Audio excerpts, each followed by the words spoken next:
Good morning, ladies and gents. Happy Monday of our second week of classes. Hopefully you're not getting too soggy in all this rain we're having.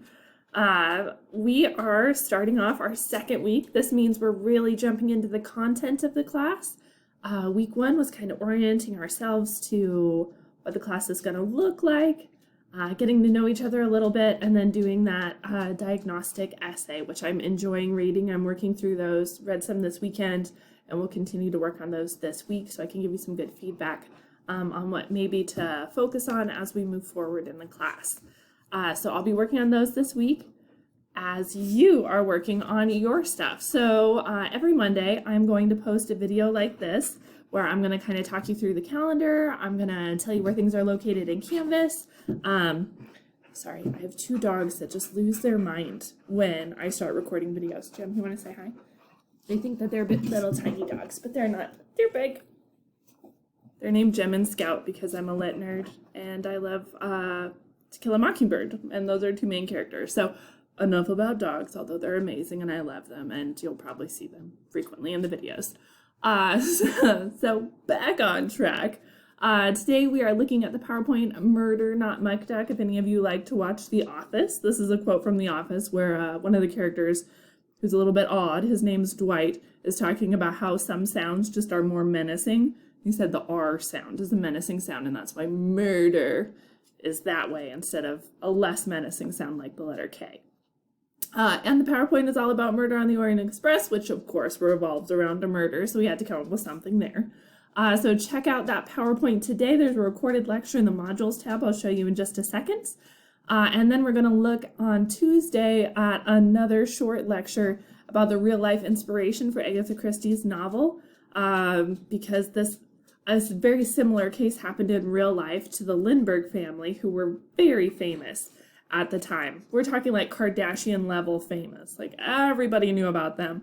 And their 2.5-year-old son was kidnapped, and his body was later discovered in the woods. There was really no true resolution to this case. The police, the FBI, the CIA, everybody got in on this case. Everybody was investigating. They kind of found a scapegoat, did sort of a sham trial, and killed the scapegoat, and then everyone's like, but it's fine.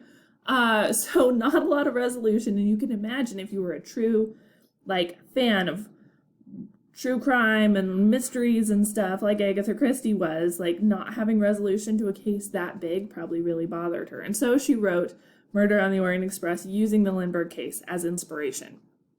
So you're going to be looking at that on Tuesday, and you're going to be answering some questions about the first 5 chapters of Murder on the Orient Express. So if you haven't already read those 5 chapters, make sure to do that now. That would be really, really good.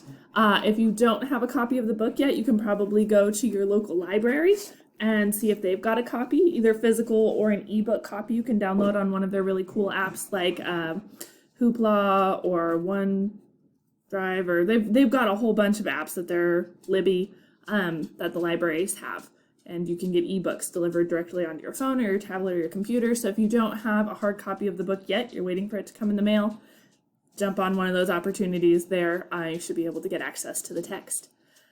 On Wednesday, we're going to be doing some more reading of Murder on the Orient Express, chapters 6 through 8, so make sure you're staying up to date with that. And then we also have a lecture on close reading strategies. This is a 2-parter. That sounds daunting, but the videos recorded in this format cap at 15 minutes. So the first one is 15 minutes, the second one is 5 minutes. So it's not as daunting as it looks. It's 20 minutes-ish. So make sure to watch that. That's going to really help you as we move into thinking about the essay and how to incorporate quotes and ideas from the book into an essay in an academic fashion.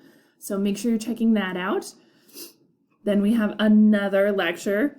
We have a lecture, not all our weeks are this lecture heavy, but the first couple ones are, as we're laying a groundwork, a foundation of knowledge. It's important to share a lot of that knowledge at the front end, and then as we get closer to the middle and end of the class, you'll see that there's far less lectures and a lot more opportunities for you to practice.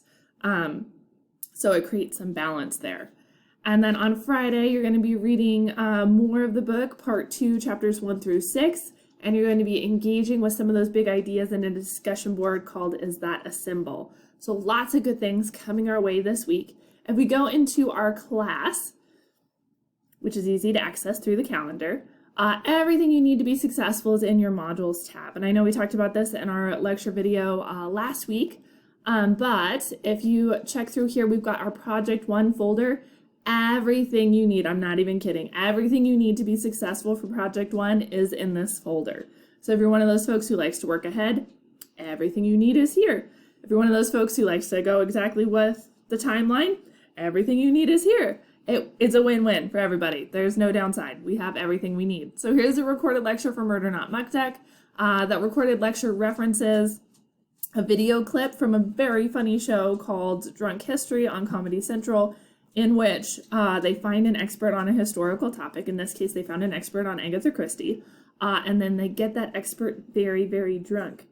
And then they make that expert tell them everything they know about the topic, which is fabulous. And then they have other historians fact check it, of course, to make sure everything's credible. And then they hire actors to act out the drunk person's story, and it is as excellent as you would imagine. So do check that out after you watch the Murder Not Muck Duck lecture there. Here's our close reading strategies lectures, as well as the PowerPoint associated with them if you want to be able to slow down and look at the information there. We've got the murder mystery tropes here. We've got the Lindbergh tragedy here. All kinds of good stuff to help us be successful. And then there's also supporting materials. You'll see that there's these subheaders in the folder. So supporting materials that'll help you as you read. There's a French language guide and a vocabulary guide because some of the words are a little bit archaic, meaning we don't use them so much anymore. And there is quite a bit of French because Poirot is Belgian and the Belgians speak French. Here's a diagram of the train car for my visual learners so you can kind of picture what's happening. And then on Friday, when you're doing that reading for Is That a Symbol? Here is the reading located for you here. It's also located for you in the discussion board itself, but if you wanted another place to access it, it's right here. And then as we get into next week and we start thinking about the essay, here's all the stuff you need for the essay. Under this header, essay, step-by-step instructions. So everything you need to be successful, literally located in this folder. It's amazing. Check it out. Cannot emphasize it enough. And then use this calendar tab to guide you as you're planning out your weeks, as you're trying to make sure you're successful. Because as we talked about last week in our introduction to the class video, the things that make for successful students are not like high IQ or the ability to test well or how fast you can read a book. That's not what like the experts say make for successful students. They say it's two primary things. The first of which is time management, which means that you know how long it takes you to do something, you know what other commitments you have on your time, and so you make sure that you plan out each project accordingly so that you've got enough time to be successful.